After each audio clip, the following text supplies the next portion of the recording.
can hear you type.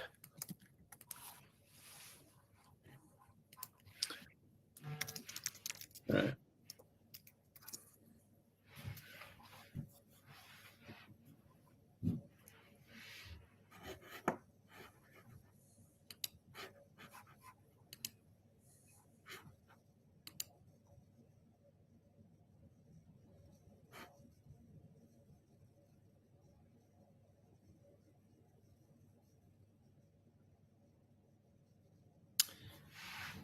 Hello, everyone.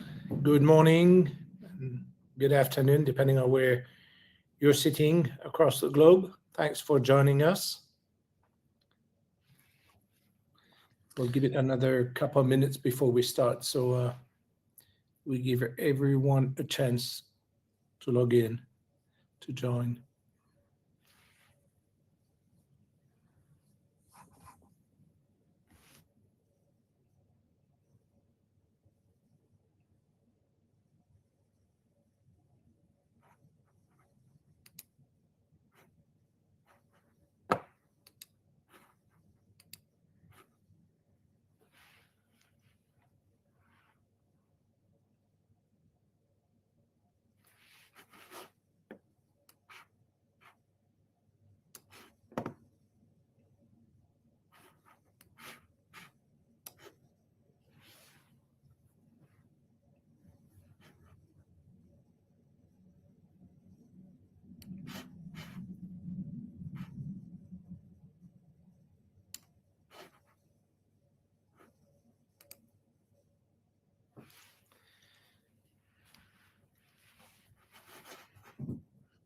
Again, hello to those who just connected. We're just about to start. We were giving it another minute, so everyone gets a chance to connect, and we'll be on our way in just a moment. Thank you.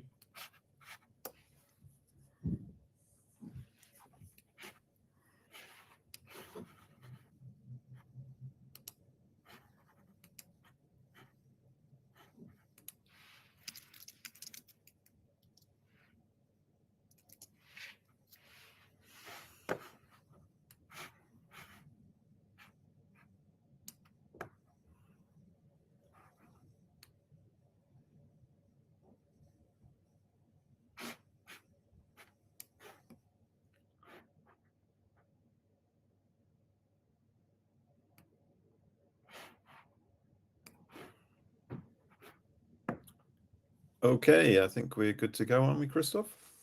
Yes, absolutely. Hello, Neil. Let's go. Let's get started. Welcome, everyone. Welcome to our webinar entitled Why Risk Management is Broken. I'm Neil McGowan. I'm the Business Development Director for C-Risk in UK and Northern Ireland. And I'm joined by Christoph Foray, who you've heard keeping you warm while we were getting ready to go. He is our co-founder and also a board member of the FAIR Institute Europe. Okay, so we're going to have about 30 minutes today of diagnosis into a problem. And then we're going to follow that with about 10 minutes of Q&A. And the recording of this session will be available and shared tomorrow. First of all, this webinar, it forms part of a set of 3 series of webinars. Each of those 3 series contain 3 focused episodes, if you like, or individual webinars. Although there is a similarity, unlike Star Wars, we are going to be starting with episode 1 and not episode 4.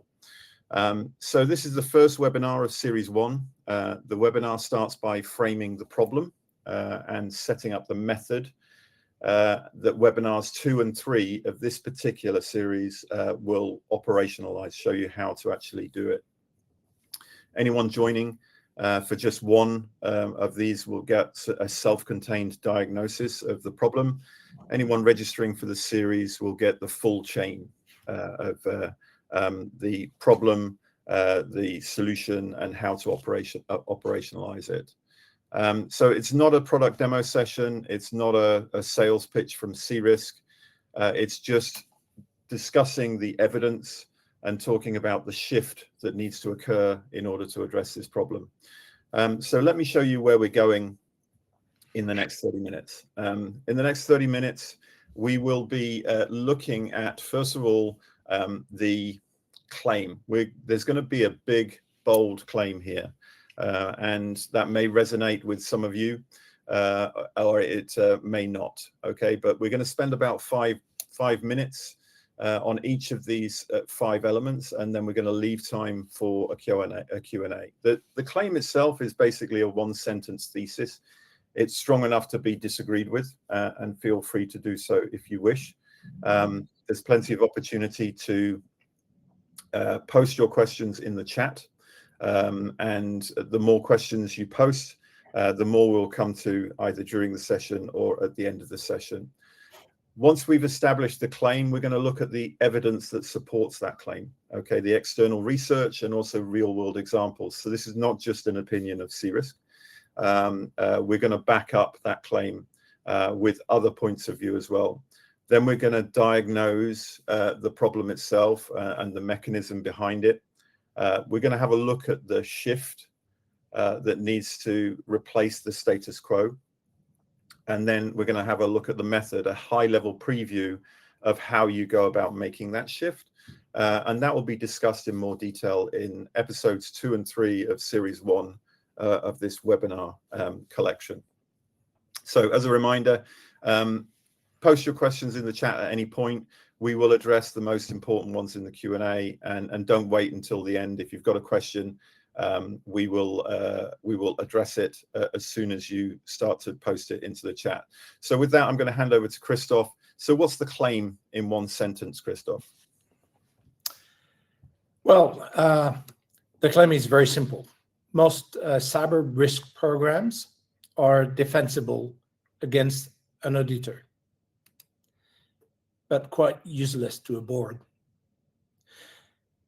If that claim lands as obvious, you're already past most of your peers. On the other hand, if it lands as uncomfortable, you're probably in that 54% of mid-sized and large companies that Gartner surveyed in 2025, and which we'll describe in the next slide. The auditor really asks whether you have a risk-based approach, and most of your organization do have one.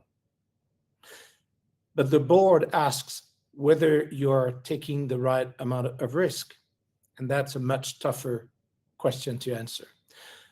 The gap is not a minor one, and it is not accidental. The frameworks that require the risk-based approach were written for auditors, not for boards. Let me show you what the evidence says. So early last year, early 25, Gartner published an interesting paper on how strategic risk management drives success. It surveyed 300 executives of mid-sized and large companies. And what it found was that 54% of those surveyed were running siloed risk management. Now, note that here Gartner does not use the word value destructive lightly. It means that the risk management function is making things worse than it is if it did not exist. It's extending timelines. It's blocking strategic risks. It's creating confusion. And unfortunately, that's where the majority of organizations lay, and that's what they shared with Gartner. Now, what does it cost? Well, the same executives reported that 70% of transformation projects fail. Not 30%, not 50%, 70%. If that is what happens when organizations do take risk, we all understand why they wouldn't take any more. Boards want more risk-taking, but executives are taking less. This is not a strategy gap, it's a capability gap within organizations. Now, on the bright sides, those that are dealing with their risk management otherwise, and we'll describe how otherwise, what that means. 21% of those are outperforming and at twice the rate. So the claim is forced. The question is why? Why is the status quo broken?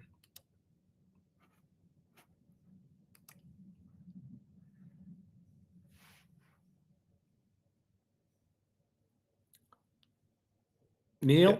Yep. Thanks, Christoph.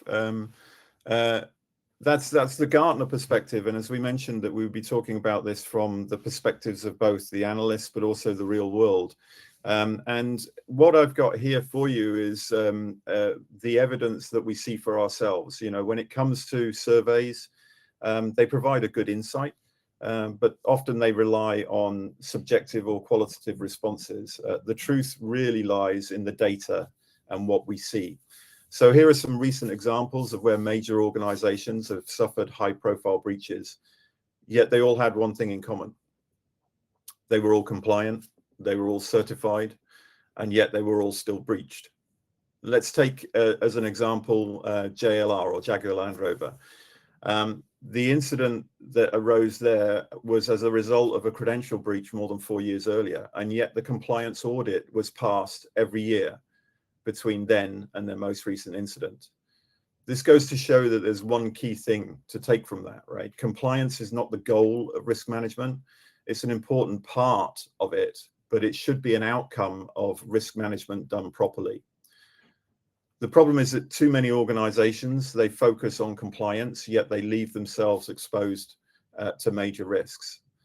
For example, I'm sure that when M&S made the decision to outsource their help desk, the question was not asked, how much could a potential breach via this third party cost our business? And there we are, staring in the face a 300 million pounds profit loss. If that question had been asked, the decision that they took may still have been the same, but the organization would have been informed, and it could put the relevant controls in place to limit the likelihood and or the magnitude of that future potential loss. By leveraging and connecting the available data, a more business-informed decision could have been made.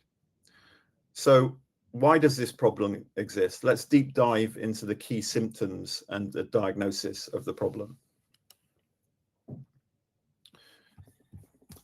So I wish we were in the same room because I could see hands being risen to my question. How many of you have seen a board paper with a 5x5 heat map? How many of your organization are still using heat maps? See, the issue is not the heat map. It's not the problem. The heat map is the evidence of a problem. The heat map is what you produce when you have to give the board an answer and you have no way of producing a number in the units, the only units the board thinks in monetary terms. So you color the risk red, orange, green, and you move on. The board nods, the auditor nods, nothing changes. The issue is the chain from assets to appetite does not carry consistent information. The SOC has logs and events.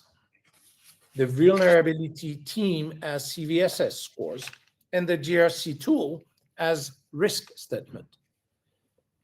The ERM team may even have an appetite statement or a couple of those. None of these speak the same language, and there's no bridge between those notions. A tool won't do it on its own. A CRQ platform without the data chain is a very expensive report generator. Consulting without the chain is a one-off. Both are real market solution, but both fail you in the same way. So the gap really is not a feature gap. It is a data and governance chain gap. So the shift that matters most is not about adopting a tool or finding the next service company. It's about fixing the chain. Now, we need to go from what has been the compliance focused type of units, red, amber, green, and go to yours. Red, amber, green is the language that does not aggregate. You cannot add red to red and get a business number. Euros, pounds, dollars do aggregate. An appetite of 8 million euros is a specific, defensible, trackable commitment. Now, aggregation, instead of looking at just the control perspective, you're wanting to look at scenario and scenario categories aggregated so they can make sense for execs. Pair control is a maturity question, but the board does not care if MFA is at 72% or 95% deployment.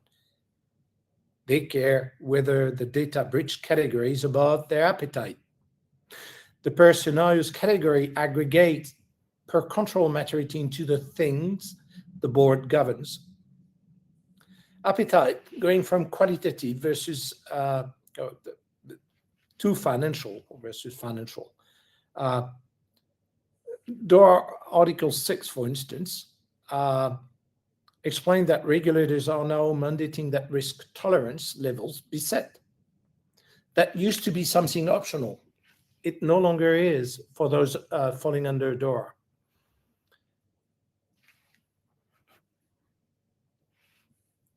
The left column stops the auditor. The right column answers the board. So now, what does it take to actually do this? 3 things, which we'll highlight briefly, because it's really webinar 1.2 and 1.3 that will help dive in the details of those topics.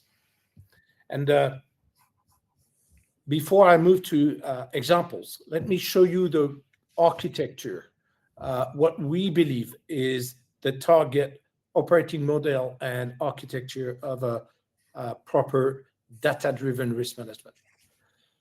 As you can see on the left, risk governance, risk management, risk assessment. This is straight out of ISO 31000 or the equivalent for IT 27001. We're not reinventing a framework here. We're trying to operationalize the standard that most of your organization already reference, whether under DORA, NIS2, or other similar regulation or framework you've adopted. At the bottom, you've got 10 data factors. This is the foundation. Feeding into the middle layer where the scenarios get built, scoped, and quantified, using those factors and then further aggregated so that at the top layer, you've got the governance language where appetite is described in financial terms. You've got the key risk indicators and the key control indicators dashboards. You've got the regulatory reporting. Now that's the shape, those 3 layers, the data inputs, one consistent model to actually detail scenario, aggregate them, and go up to the execs and the oversight function. On the right-hand side, the data-driven risk management with consistent model. So we now have the same model that produces the board paper, the regulatory submission, the budget defense, the M&A diligence. One single model serving all use cases.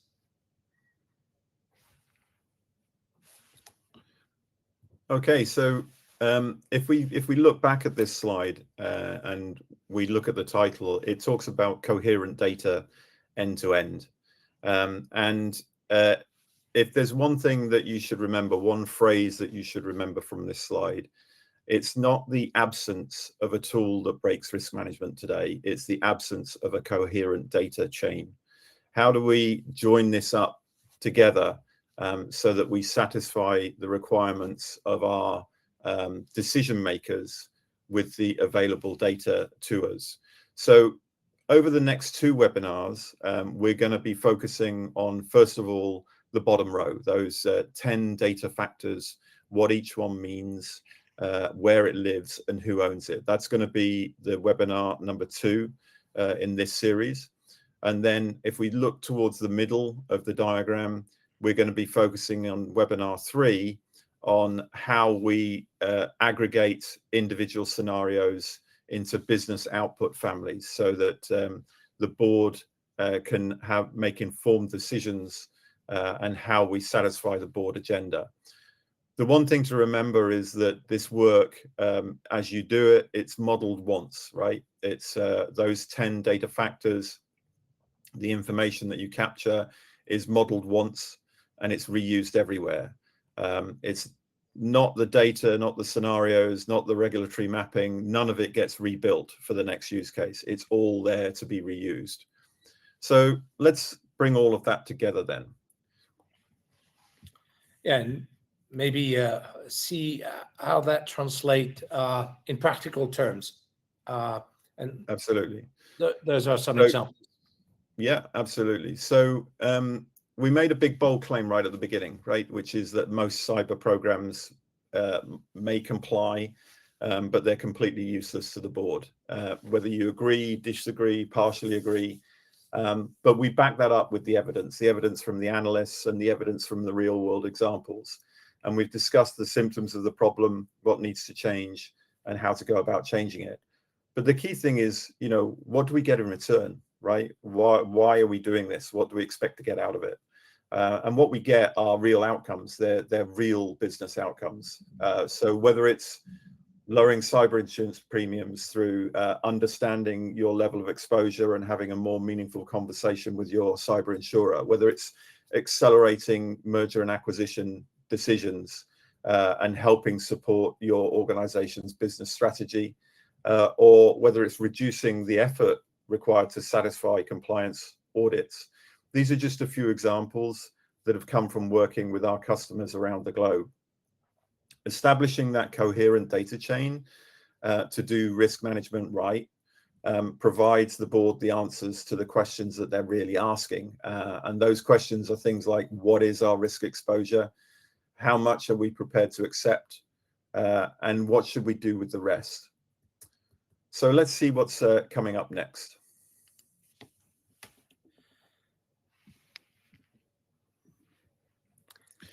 So the purpose of this webinar basically was to set out the framework, okay? And the next 2 webinars, we're going to focus on how we wire the data chain, how we look at those 10 data factors and how we bring them together so that we can model that data once and we can reuse it everywhere. That will be the focus of episode 2, and that will deep dive into it. Step 2 is, once we've got all of that, how do we quantify it and how do we aggregate it? So what are the common business outcomes that we're looking at? You know, what is the governance layer that your board actually needs? And what are the business outcomes that you're looking for? So it's not about producing, you know, 30 scenarios that nobody can act on. It's about producing categories of scenarios that the board can set their appetites on. And that will be webinar 3 in this particular series. And we're going to also look at how we can govern in financial terms. So looking at things in pounds, euros, francs, dollars, and establishing the 3 lines of defense on that one model, something which is continuous, not annual, something which gives a real payoff and the board can actually use to make risk management effective. So what we're talking about here is how do we go about building something once that we can reuse across every use case? And that's what we're going to focus on in the next webinars. Okay, so let's see what's coming up next. So as we just said, the next webinar will be taking place on June 2nd. Please note that it was initially scheduled on June 4th, but you'll see at the bottom of that slide that June 4th is actually the Info Security Europe event in London, June 2nd, 3rd, and 4th. And on the 4th, we will be hosting the Fair Institute Europe Summit. And we have a couple of panel with some of your peers, CISOs and risk practitioners. So looking forward to getting a chance to meet some of you, I hope. So Tuesday, June 2nd is the risk intelligence that Neil just described. June 18th, we'll be looking at the middle layer and top layer, the governance aspect, and how we use those scenarios and aggregate them to serve decision making at the exec level. As a follow-up, please register if you've not done so for those two webinars, and also reach out to us if you want to take that conversation further in a one-on-one basis, or of course, please come and stop by on June 4th at the Excel London, so we can meet. You can talk to your peers and hear from some of the successful companies. Those part of those 21% we talked about earlier with Gartner. And with that concludes this first webinar. I'm wondering whether we have any questions, any comments, any remarks regarding what we just went through.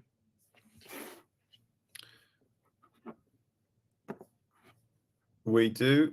We have a question from Jean-Francois Morin. It said, what are the usual pitfalls that hinder reaching coherent data end to end? And that's a great question. Before we get into the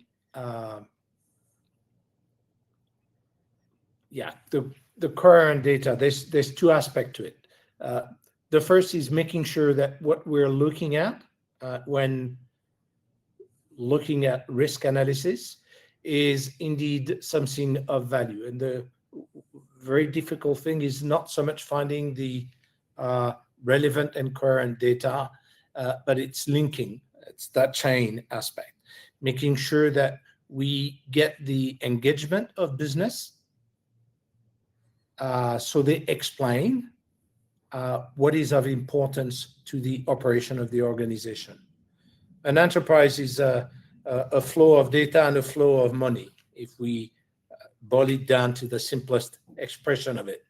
We want to understand how the money flows in and out and what could slow that flow or even stop it altogether. So it's a very pointed question. That's the most difficult part. Linking what key digital assets support what key business processes. Once we have that mapping, it gets a lot easier to get the data, and we don't need a lot of data to be a lot more relevant than red, amber, green, hot or high, medium, low. So I would say that's the most difficult part.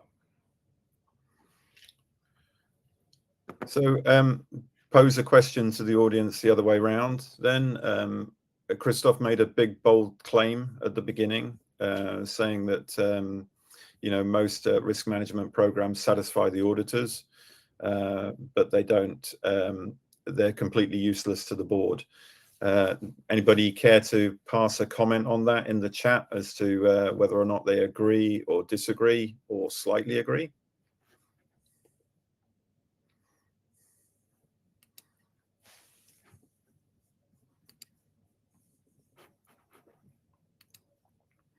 where we would take silence as everybody agreeing. That's Yeah, come on, please don't be shy if you disagree.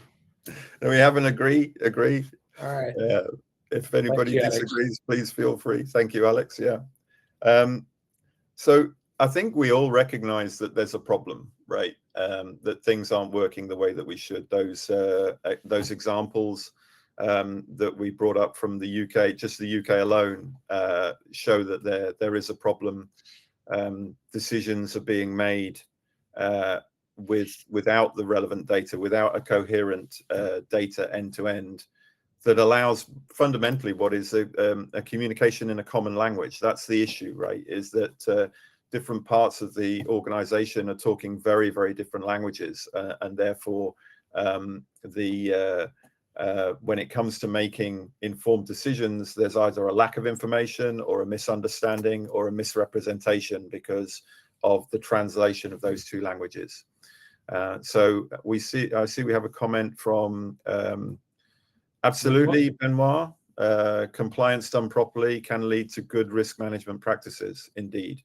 But I mean, Christoph, if you want to comment on it, my view is that compliance is a byproduct of good risk management practices, right? Yeah, absolutely. It's not what should lead to good practices. It's good practice. It should lead to compliance. Compliance is not the end goal. It's a byproduct. Otherwise, you get compliant, certified, and breached. Indeed. And one of the examples that we brought up during the presentation, which talked about reducing the compliance workload, the amount of effort to achieve compliance, was an exact example of that, where an organization we were working with were able to demonstrate that they were doing quantitative risk management, data-driven risk management, and it immediately satisfied a lot of the requirements from the auditors that otherwise they would have had to have gone to greater lengths to actually address. Absolutely. And again, just to be sure we are well understood, or we're expressing ourselves as we're meaning it, we're not saying compliance is not key, that it's not important. On the contrary, it is very important. But again, it should probably not be the initial end goal, which is really where most companies get stuck and get satisfied they're compliant, even though they fail to actually articulate risk in order to express the nature and the quantity of risk organizations are facing, so that it supports decision-making at all levels of the organization, whether at the operational security level, those handling and responsible for deploying security controls or resilience control, but also at the for those familiar with the three line of defense model, the intermediate, the CISO team really in charge of the strategy of deciding what priority should be set on which mitigation effort, up to the top level, the oversight, whether internal or external audit or external regulators. Again, this is the end goal, and then naturally, as a byproduct, you get to comply usually, especially with the latest regulations such as DORA and IS2. So, as mentioned at the beginning, thank you, Benoit. As mentioned at the beginning, this isn't, if you like, a sales pitch. In fact, Christoph quite clearly articulated that a tool isn't going to fix the problem alone, and consulting isn't going to fix the problem alone. We need to have a mind shift in the way that we actually approach it.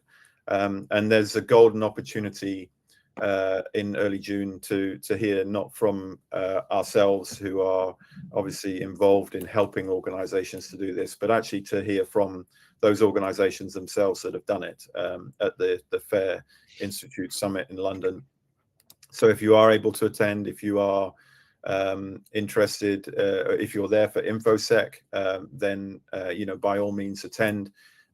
If you register for the Fair Summit, that does give you entry into InfoSec, so that you can access the venue on the day of the Fair Summit. So I would highly recommend that if you want to learn more from your peers rather than just from those that are involved in helping your peers, then do attend that event. Thank you, Neil, for that reminder. We'll take one last question. If there's anyone with either a question or comment, a suggestion.